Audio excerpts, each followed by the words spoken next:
que é a consciência e, o mais intrigante ainda, de onde ela vem? Essa é uma das perguntas mais fascinantes da humanidade. Uma pergunta que atravessa a filosofia, a neurociência, a espiritualidade, a psicologia e também a própria experiência humana. Mas antes da gente mergulhar nessa reflexão, eu quero me apresentar. O meu nome é Alana Silva, eu também sou conhecida como Ayamara, eu estou à frente do Ayamara Terapias, eu sou terapeuta integrativa e também eu tenho um espaço dedicado ao seu autoconhecimento, à regulação emocional e também à expansão de consciência e junto com o desenvolvimento humano. E se você aprecia esse conteúdo que une ciência, consciência e comportamento humano e a espiritualidade de uma forma muito profunda, responsável e também acessível, eu convido você a se inscrever neste canal e também compartilhar esse vídeo com alguém que ama refletir sobre a vida, sobre a mente humana e sobre os mistérios da existência. E deixe também o seu comentário ao longo do vídeo com as suas percepções. Eu gosto muito de ler as percepções de vocês, porque eu acredito que a abundância também se manifesta através dessa troca. Quando a gente compartilha conhecimento, a gente amplia as possibilidades.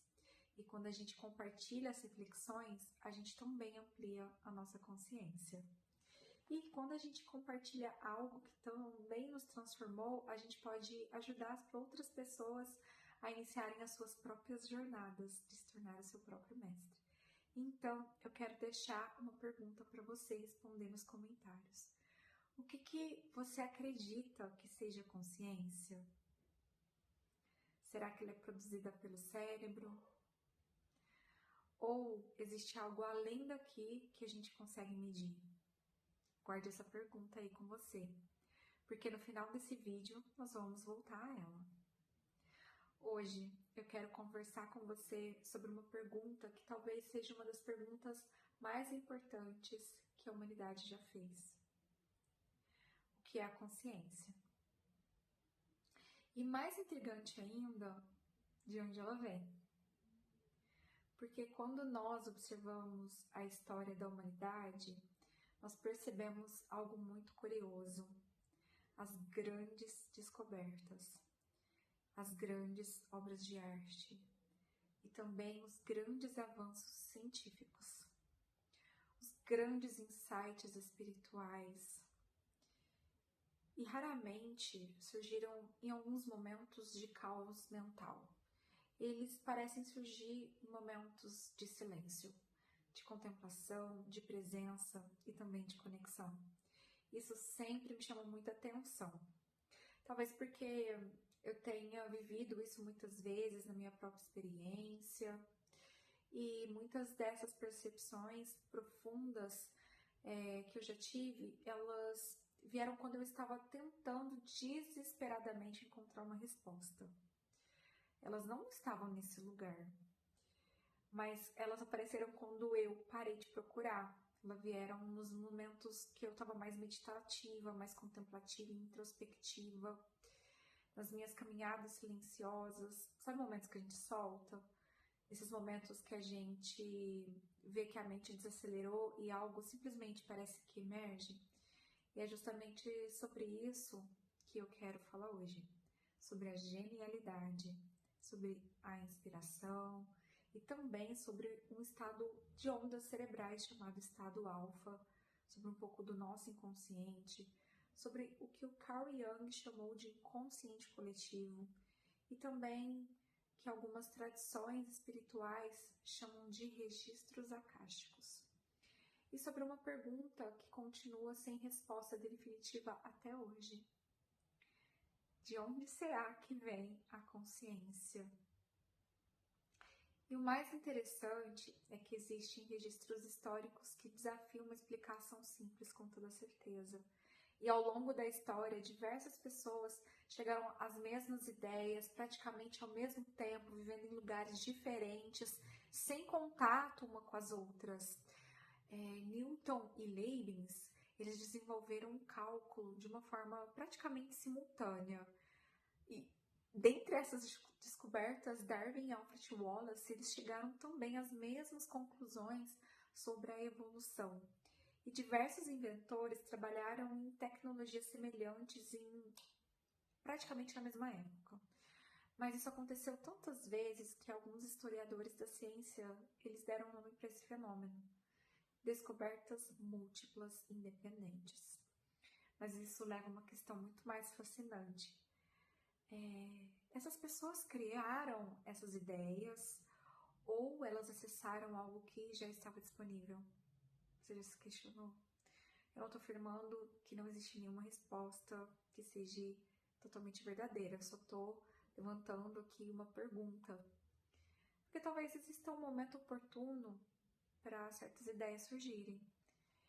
Porque é como se determinadas informações elas se emergissem quando a humanidade estivesse pronta para recebê-las. Talvez um certo momento da humanidade. Será que é como se existisse um amadurecimento coletivo para acessar essas preparações, essa informação? Será que é um campo? E será que quando esse campo ele está pronto, essas diferentes pessoas começam a captar a mesma informação? Será que isso é apenas uma coincidência? Ou será que é resultado desse desenvolvimento cultural de determinada época? Ou ainda que existe algo mais profundo acontecendo aí que a gente não conseguiu identificar? Mas a verdade é que ninguém sabe com toda certeza. E essa pergunta também nos leva para outro lugar, o lugar da inspiração. E a palavra inspiração, ela vem do latim, inspirare. Inspirare significa soprar para dentro, respirar para dentro, receber um sopro. E olha como isso é muito interessante. Durante muito tempo, a inspiração ela não era vista apenas como uma forma de criatividade. Ela era entendida como algo que atravessava o ser humano em si. Como se a pessoa não produzisse totalmente aquela ideia e como se ela recebesse algo de algum lugar, assim, sem explicação. E quando começamos a estudar a experiência de alguns artistas, de alguns cientistas, inventores, místicos, a gente percebe um padrão muito interessante. Muito deles descrevem experiências bem semelhantes. Tesla dizia que visualizava suas invenções bem completas.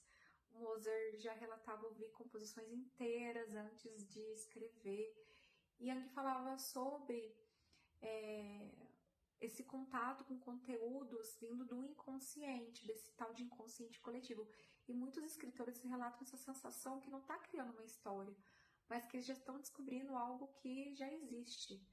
E isso nos leva a falar das ondas cerebrais, porque hoje nós sabemos que o cérebro funciona através das diferentes frequências elétricas. E quando estamos muito preocupados, ansiosos, hiperestimulados, tentando controlar tudo, normalmente predomina as ondas beta, que é as ondas de vigília. Elas são muito importantes para a nossa sobrevivência, mas existe aí uma questão. Quando passamos muito tempo demais nesse estado de vigília, a gente fica com a percepção menos estreita. A gente fica focada apenas em resolver problemas imediatos, porque é a nossa parte racional. E a gente entra nesse modo de sobrevivência. Agora, quando a gente começa a relaxar, quando a gente respira profundamente, quando a gente medita, quando a gente contempla, quando a gente desacelera, a gente vai começando a acessar mais frequentemente essas chamadas de ondas alfa. E as ondas alfa, elas são extremamente interessantes, porque elas acontecem exatamente naquela região entre o ser e o fazer, entre o controle, entre a vigília e o sono. É um estado onde a gente continua consciente, mas o excesso de ruído mental, ele começa a diminuir. E é justamente nesse estado que muitas pessoas relatam seus maiores insights, isso é muito legal. As suas maiores inspirações, as suas melhores ideias também. E é como se a mente consciente desse um passo para trás e permitisse que algo mais profundo emergisse, saísse ali da sombra. E aqui a gente entra numa questão mais fascinante da ciência moderna. A ciência, ela consegue mapear a atividade cerebral, ela consegue observar quais as regiões do cérebro elas são ativadas, consegue medir também os neurotransmissores, consegue observar os padrões elétricos dentro desse ecossistema maravilhoso. Mas ainda existe uma pergunta sem resposta. Será que é o cérebro que produz a consciência ou a consciência que habita o cérebro? Ou ela utiliza ele como instrumento da sua expressão? Essa pergunta ainda continua aberta pela ciência. E talvez seja uma das maiores questões filosóficas e científicas da atualidade do materialismo. E Carl Jung trouxe uma contribuição muito interessante quando ele falou algo sobre inconsciente coletivo. Ele observou que as pessoas de diversas culturas, de épocas, lugares, elas produziam símbolos semelhantes, sonhos semelhantes, inclusive, arquétipos semelhantes. Um conjunto dessas narrativas também, como se existisse um reservatório ali compartilhado dessas experiências humanas, um campo simbólico e comum ao mesmo tempo. E em algumas tradições espirituais, esse campo ele recebe outros nomes. Algumas tradições chamam esses registros akáshicos e outros eles chamam de campo informacional. Outros chamam de mente coletiva e tem mais algumas pessoas que preferem simplesmente admitir que ainda não sabe exatamente o que são muito céticos. Mas o importante aqui não é defender uma crença, é a gente sustentar uma pergunta. Porque toda a grande descoberta da humanidade começou com uma pergunta. Existe algum nível de consciência que transcende o indivíduo? Existe alguma dimensão da informação que ainda a gente não compreende completamente? Eu não tenho resposta definitiva para isso, mas eu tenho muitas experiências em relação a isso. E eu acredito que qualquer pessoa intelectualmente honesta também não tem ainda essa resposta ao pé da letra. Mas eu tenho algo que eu considero muito valioso, mais uma vez, falando do empirismo. Porque existem coisas que ainda a gente não consegue explicar completamente, mas a gente consegue observar. E o empirismo traz muito disso. Uma das coisas que eu observo constantemente é que quando as pessoas regulam o sistema nervoso, quando elas diminuem o excesso de estímulo, quando elas saem do estado de sobrevivência, quando elas começam a acessar níveis muito profundos de percepção, elas ficam mais intuitivas. E a intuição ela traz também a criatividade, elas também ficam mais presentes, menos preocupadas com o futuro, menos ansiosas, inclusive, e eu percebo que elas são mais conectadas consigo mesmas. Eu digo de experiência própria. E talvez seja isso justamente porque esse grande problema da nossa época não é ali a falta de inteligência, muito menos a falta de capacidade ou potencial excesso de ruído, de muita informação, porque a gente vive numa cultura muito hiperestimulada. Muitas notificações, muita informação, a gente vai rolando na tela, a gente tem pressão de prazo, de meta, e isso acaba gerando a ansiedade e muitas vezes a questão da comparação, a questão dessa necessidade de urgência, de tudo acontecer ao mesmo tempo. E um sistema nervoso sobrecarregado, ele não vai conseguir ouvir os sussurros da própria consciência, não consegue. Ele só consegue reagir, bate, volta, porque ele só consegue sobreviver. Ele só vai ali apagando os incêndios, que é o que ele dá conta. Por isso eu acredito que a meditação, ela é muito mais do que uma ferramenta ou técnica de relaxamento. Ela é uma ferramenta de reorganização interna. Ela ajuda o corpo a retornar à homeostase, que é o estado natural e ela ajuda o sistema nervoso também a sair desse estado de alerta constante, liberando cortisol. E ela cria o espaço, e quando existe esse espaço, algo de extraordinário acontece. A nossa percepção, ela retorna. Outro detalhe também, a criatividade, ela retorna. A presença, ela também volta com mais força. E talvez a genialidade não é somente um dom reservado para poucas pessoas. Ela talvez seja uma consequência natural da sua mente mais regulada, de um corpo mais equilibrado, de uma consciência presente. E talvez a inspiração, ela seja já exatamente isso, sabe? Permitir que algo atravesse você. Permitir que exista silêncio suficiente para você ouvir aquilo que o excesso de ruído estava encobrindo nessas camadas.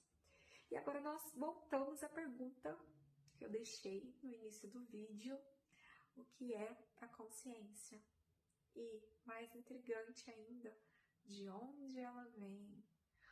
Talvez essa resposta ainda não exista de uma forma científica, e talvez ela esteja sendo construída nesse contexto, quem sabe escondida em algum lugar entre a neurociência, a filosofia, a física, a espiritualidade e também a experiência humana, que é o que eu acredito. Ou talvez a consciência não seja tão vasta que nenhuma única área do conhecimento consiga explicá-la completamente, talvez ela seja muito mais que isso. Mas uma coisa me parece muito evidente, que quanto mais regulados a gente está, quanto mais presente a gente está, sabe? Ancorado no agora, como uma árvore enraizada, mais silenciosa se torna a nossa mente.